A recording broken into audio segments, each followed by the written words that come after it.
Class 7th की वो start करेंगे। और आप जानते हैं हम लोगों ने हिस्ट्री की एनसीईआरटी जो है उसमें 6 क्लास का चैप्टर, उसमें हिस्ट्री की जो एनसीईआरटी है 6 क्लास की पूरी एनसीईआरटी, 7th क्लास की पूरी एनसीईआरटी, 8th क्लास की पूरी एनसीईआरटी के सारे चैप्टर्स और 9th क्लास के हमने स्टार्ट कर दिए थे, कुछ चैप्टर्स हो चुके हैं। और आगे हम लोग 10th 11th और 12th क्लास की एनसीईआरटी हिस्ट्री की वो भी कंप्लीट करेंगे। ठीक है, तो अभी 6 7 8 की तो पूरी पूरी हो गई है, उसके बाद के अभी हम कर रहे हैं। ज्योग्राफी की एनसीईआरटी जो है उसमें हम लोग 6 क्लास की कंप्लीट कर चुके थे और आज से 7th क्लास की शुरू कर रहे हैं। ठीक है जी, और इसको भी हम पूरा लेकर जाएंगे 12th क्लास तक। और आगे जो भी आप कहेंगे वो सारी एनसीईआरटी हम यहाँ पर एक्सप्लेन करेंगे आपके साथ में। ठीक है, एक शिकायत काफ़ी लोगों की कुछ वीडियोस पर आ रही है कि हम एक्सप्लेन नहीं कर रहे हिस्ट्री के वीडियोस पर। ठीक है, क्योंकि ज्योग्राफी का तो हमने बहुत विस्तार से एक्सप्लेन किया है जहाँ भी ज़रूरत पड़ी है। इतिहास को हमने बहुत एक्सप्लेन इसलिए नहीं किया है क्योंकि वो एक कहानी के रूप में है, उसमें हम कोई मैथमेटिक्स या कोई वैसा कॉन्सेप्ट तो है नहीं इतिहास में, इसलिए हमने एक्सप्लेन करने की ज़रूरत समझी नहीं थी। लेकिन फिर भी अगर आप चाहते हैं तो इतिहास के जो आगे के वीडियोज़ होंगे उसको हम एक्सप्लेन करेंगे। ठीक है, तो चलिए आपको दिखा देते हैं कि इस जो बुक है 7th क्लास की जो ज्योग्राफी की एनसीईआरटी, इसमें क्या क्या पढ़ना है ये हम दिखा देते हैं आपको। तो ये है विषय सूची। इसमें टोटल चैप्टर जो हैं वो हैं 9 चैप्टर हैं कुल। जो पहला चैप्टर है हमारा आज का जो हम अभी पढ़ेंगे देखेंगे वो है पर्यावरण यानी इन्वायरमेंट। और बहुत बड़ा चैप्टर नहीं है, बहुत जल्दी ख़त्म हो जाएगा, तो बहुत अच्छी तरीके से समझते हुए हम लोग आगे बढ़ेंगे। तो चलिए देखते हैं। तो ये है पहला चैप्टर पर्यावरण। और बहुत कुछ चीज़ें इसमें बहुत इंपॉर्टेंट हैं, जैसे कि पर्यावरण के अंतर्गत कौन कौन आता है, क्या मतलब सिर्फ प्राकृतिक जो वस्तुएं हैं वही आती हैं, पेड़ पौधे ही आते हैं, या फिर मानव निर्मित वस्तुएं हैं उनको भी पर्यावरण के अंतर्गत लाया जाता है कि नहीं लाया जाता है। तो बहुत सारी इंपॉर्टेंट चीज़ें। और पर्यावरण शब्द इसकी उत्पत्ति कहाँ से हुई, किस भाषा से हुई, तो ये सब कुछ इसमें देखेंगे। ठीक है, जो इम्पॉर्टेंट नहीं है उन चीज़ों को हम छोड़ते हुए चलेंगे। जैसे कि यहाँ लंबी छुट्टियाँ और रबी के बारे में बात की गई है, तो ये कुछ इम्पॉर्टेंट नहीं है। तो आगे बढ़ते हैं इस प्रकार से हम लोग, जहाँ से इम्पॉर्टेंट चीज़ें होंगी वो सिर्फ हम देखेंगे। जैसे ये बहुत इम्पॉर्टेंट एक चित्र है, पर्यावरण के घटक कह सकते हो आप, इन्वायरमेंट के जो कंपोनेंट्स हैं कौन कौन से हैं। बहुत ध्यान से देखिए, पर्यावरण के घटक कौन कौन से हैं। देखो, एक तो है प्राकृतिक घटक हैं, जैसा कि हम यहाँ पर देख रहे हैं। तो प्राकृतिक घटक में क्या क्या हो सकता है, एक तो जल मंडल हो सकता है, जल जैसे कि जल के जो स्रोत हैं वो प्राकृतिक घटक है किसके, पर्यावरण के।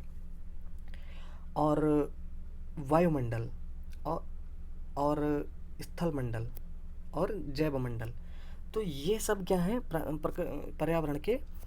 देखो, मुख्यतः पर्यावरण के 3 घटक हैं, एक है प्राकृतिक घटक, दूसरा है मानव निर्मित घटक और तीसरा स्वयं मानव है। एक तो मानव हो गया और एक मानव निर्मित हो गया, ठीक है, और एक प्राकृतिक हो गया। तो 3 घटक ये हो गए। तो प्राकृतिक में कौन कौन से हैं, जल मंडल, वायुमंडल, स्थल मंडल और जैव मंडल। इन सभी मंडलों के बारे में हम लोगों ने 6 क्लास की जो ज्योग्राफी की एनसीईआरटी पढ़ी थी उसमें अच्छे से समझा था, तो देख लेना अगर नहीं देखें तो। जो भी पुराने वीडियोज़ हैं उनकी सभी की लिंक नीचे दी गई है डिस्क्रिप्शन में, वहाँ से जाकर आप देख सकते हो। ठीक है, तो प्राकृतिक जो घटक है उसके अंतर्गत आते हैं जल के सारे स्रोत, वायु के स्रोत और स्थल मंडल। ठीक है, और जो जैव मंडल है यानी तीनों का मिश्रण है वो भी आता है, जहाँ तीनों चीज़ें मिलती हैं, सजीव, उसको कहते हैं जैव मंडल। ठीक है, और मानव निर्मित क्या है, जो मनुष्य ने बनाई हैं, जैसे कि इमारतें हो गई हैं, पार्क्स हो गए हैं, पुल है, ये सब कुछ जो कुछ भी मानव ने बनाया है वो भी पर्यावरण का ही घटक है। तो ये चीज़ आप ध्यान में रखें, क्योंकि एग्ज़ाम में पूछ लिया जाता है कि पर्यावरण के घटक मानव निर्मित वस्तुएं हैं कि नहीं हैं। और स्वयं मानव तो है ही। अब मानव चाहे वो स्वयं अकेला हो या परिवार के साथ हो या पूरी सोसाइटी के साथ में हो या सारे धर्मों को मिला लो आप किसी, ठीक है, तो मानव तो है ही, या किसी स्वयं एक देश हो। चलिए आगे बढ़ते हैं। तो ये हो गया पर्यावरण के घटक। तो पर्यावरण किसे कहते हैं, पहली बात तो यहाँ पर, और यहाँ पर 2 शब्द दिए गए हैं, ये बॉक्स में बहुत इंपॉर्टेंट होते हैं, जैसे जीवीय। तो जीवीय और अजीवीय, इसमें क्या अंतर है, जीवीय मतलब सजीव प्राणियों का संसार, उसको कहते हैं जीवीय, और अजीवीय का मतलब हुआ निर्जीव पदार्थों का संसार। तो जीवीय प्राणियों में जैसे आ जाते हैं पादप, पादप यानी पौधे, और जंतु आ जाते हैं, मनुष्य आ जाता है, ये सब जो है जीवीय। अजीवीय क्या है, जैसे निर्जीव पदार्थों का संसार, जैसे स्थल हो गया। ठीक है, तो यहाँ पे लिखा हुआ है कि किसी भी जीवित प्राणी के चारों ओर पाए जाने वाले लोग स्थान, वस्तुएं एवं प्रकृति को पर्यावरण कहते हैं। इसको आप लिख सकते हो इस डेफिनेशन को। यह प्राकृतिक एवं मानव निर्मित परिघटनाओं का मिश्रण है। ये बहुत इंपॉर्टेंट लाइन है यहाँ पर कि जो पर्यावरण है वो प्राकृतिक और मानव निर्मित परिघटनाओं का मिश्रण है। प्राकृतिक पर्यावरण में पृथ्वी पर पाई जाने वाली जीवीय एवं अजीवीय दोनों परिस्थितियां सम्मिलित हैं। तो पर्यावरण में अजीवीय भी सम्मिलित हैं और जीवीय भी, ये ध्यान रखना आप पूरा। ठीक है, अब यहाँ पे दिया गया है कि इस शब्द की उत्पत्ति कहाँ से हुई, पर्यावरण शब्द की। तो इसको आप नोट कर सकते हो कि जो पर्यावरण है यानी इन्वायरमेंट जो है, इस शब्द की उत्पत्ति फ्रेंच भाषा के शब्द से हुई है। फ्रेंच भाषा के शब्द एनवायरोनेर या इन्वायरोनेर से हुई है, जिसका अर्थ है पड़ोस यानी सराउंडिंग्स। उसको कहते हैं सराउंडिंग्स या पड़ोस, उसी को कहते हैं पर्यावरण। तो इसको आप यहाँ से नोट कर सकते हो। ओके, तो हमने जीवी अजीवी ऊपर देखा। यहाँ लिखा है जबकि मानवीय पर्यावरण में मानव की परस्पर क्रियाएं, उनकी गतिविधियाँ एवं उनके द्वारा बनाई गई रचनाएं सम्मिलित हैं। तो ये तो समझ गए आप। आगे बढ़ते हैं प्राकृतिक पर्यावरण।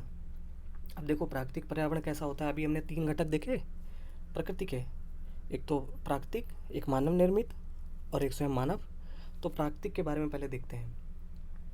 भूमि, जल, वायु, पेड़ पौधे एवं जीव जंतु मिलकर प्राकृतिक पर्यावरण बनाते हैं।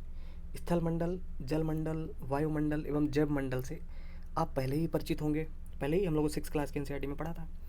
आइए अब हम इनके संबंध में कुछ और तथ्यों की जानकारी प्राप्त करते हैं। पृथ्वी की ठोस परपटी या कठोर ऊपरी परत को स्थल मंडल कहते हैं। तो स्थल मंडल किसे कहते हैं? पृथ्वी की ठोस परपटी या कठोर ऊपरी परत को, जो ऊपरी परत जो है उसी को स्थल मंडल कहते हैं। यह चट्टानों एवं खनिजों से बना होता है। कौन? स्थल मंडल। एवं मिट्टी की पतली परत से ढका होता है। यह पहाड़, पठार, मैदान, घाटी आदि जैसी विभिन्न स्थलाकृतियों वाला विषम धरातल होता है। विषम धरातल इसलिए क्योंकि कहीं ऊंचा है, कहीं नीचा है। ठीक है, ये स्थलाकृतियाँ महाद्वीपों के अलावा महासागर की सतह पर भी पाई जाती हैं। आगे बढ़ते हैं। स्थल मंडल वह क्षेत्र है जो हमें वन, कृषि एवं मानव बस्तियों के लिए भूमि, पशुओं को चरने के लिए घास स्थान प्रदान करता है। यह खनिज संपदा का भी एक स्रोत है, यानी वहाँ से मिनरल्स भी प्राप्त होते हैं। ओके, तो यहाँ पर जो चित्र दिया गया है, ये दिया गया है, एक तो यहाँ जलमंडल दिया गया है, जैसे कि नदी है, झील है। वायुमंडल दिया गया है और स्थल मंडल दिया गया है। और जैव मंडल किसको कहते हैं? जहाँ पर ये तीनों चीज़ें मिलती हों। ये हम लोगों ने 6 क्लास के एनसीईआरटी में पढ़ा था। यह है पर्यावरण के क्षेत्र जो कि इस चित्र में हमने देखा। अब है जल के क्षेत्र को जलमंडल कहते हैं। तो जलमंडल किसे कहते हैं?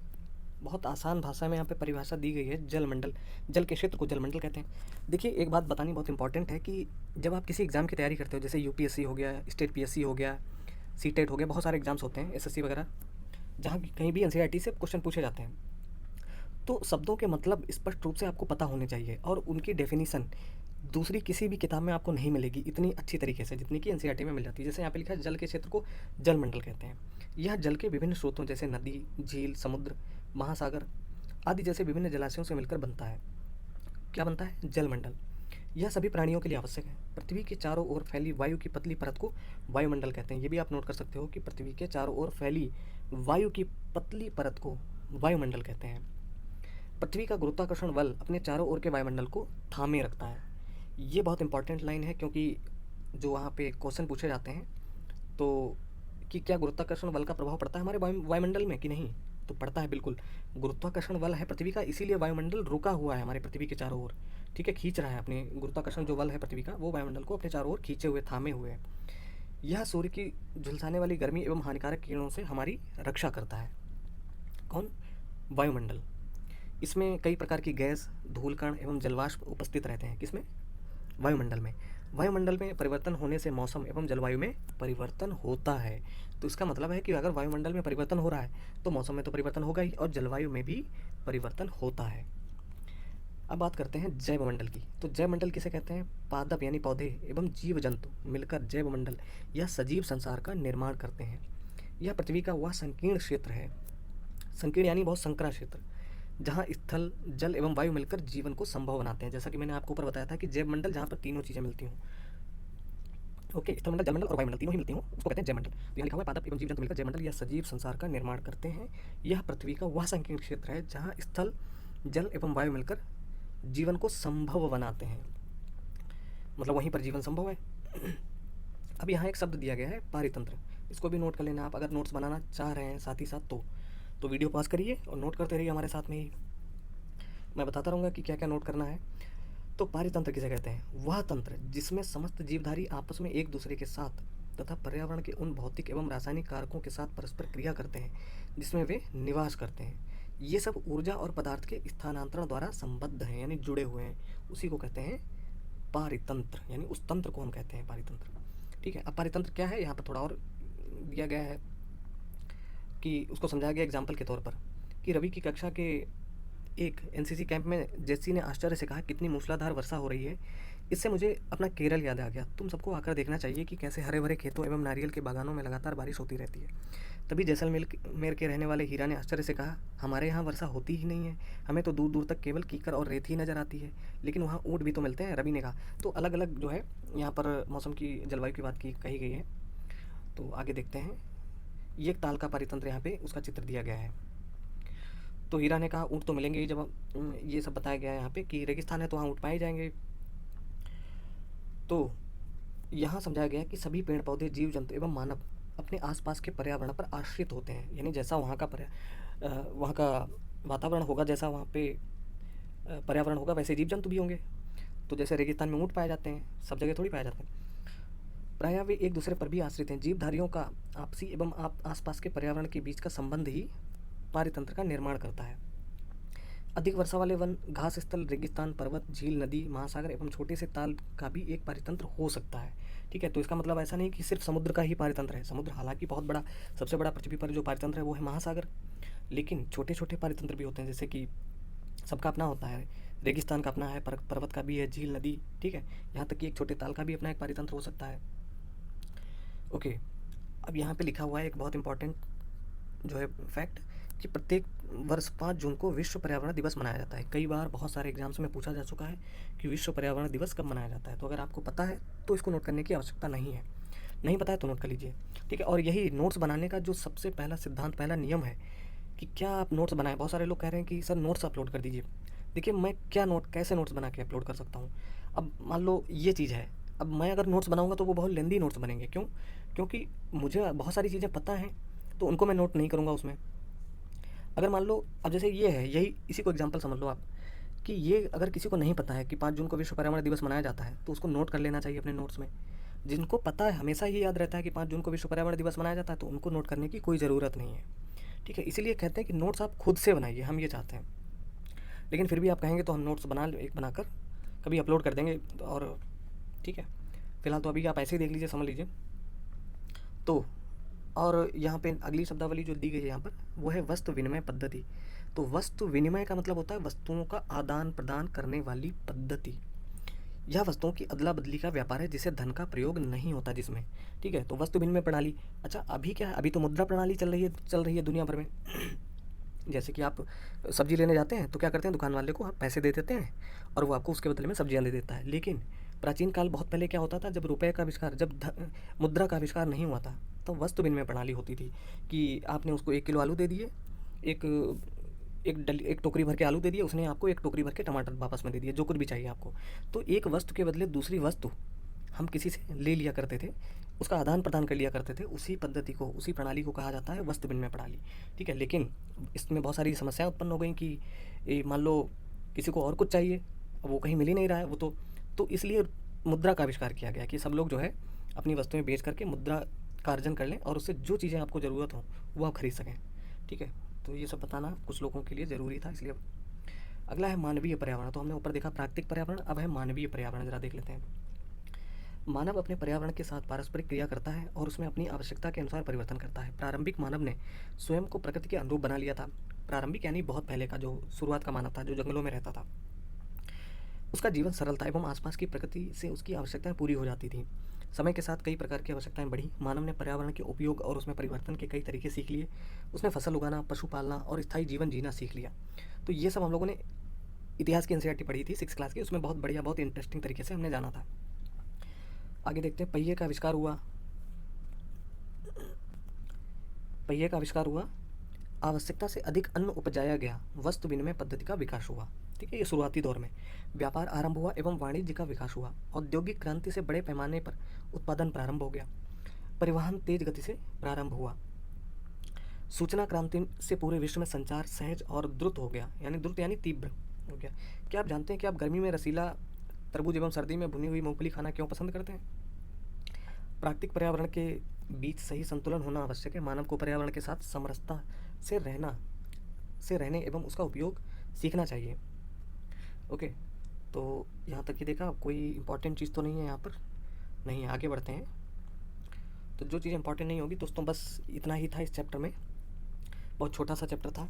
और जो अगला चैप्टर है वो है हमारी पृथ्वी के अंदर। तो उसमें क्या क्या है वो सब चीज़ें हम लोग अगले चैप्टर में देखेंगे।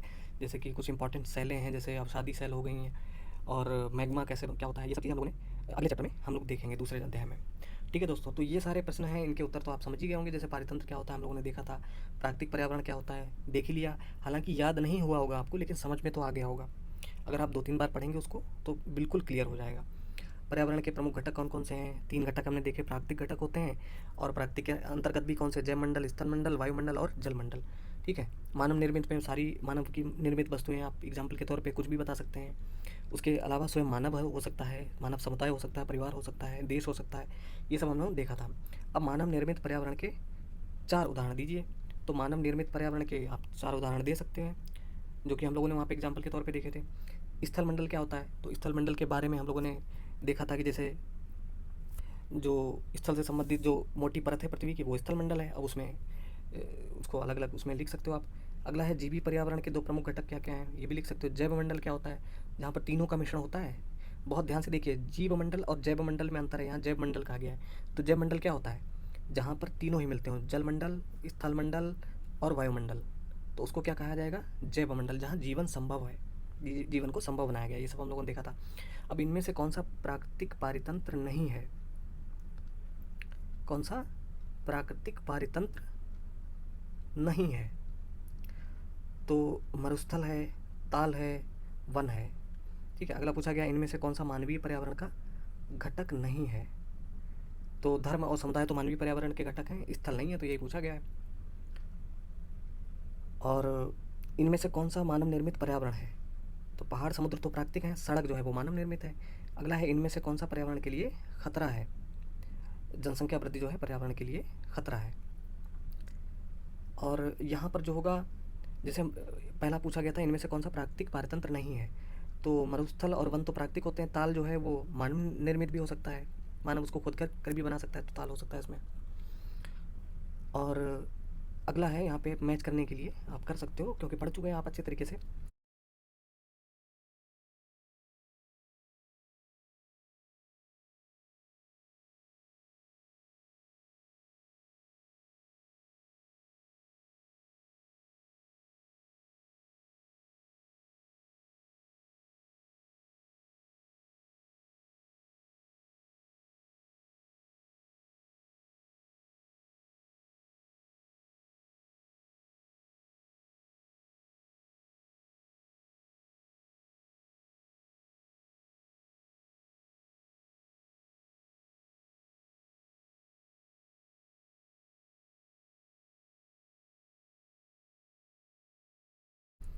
जैव मंडल किसे कहते हैं? तो जैव मंडल क्या होता है, इनमें देखिए,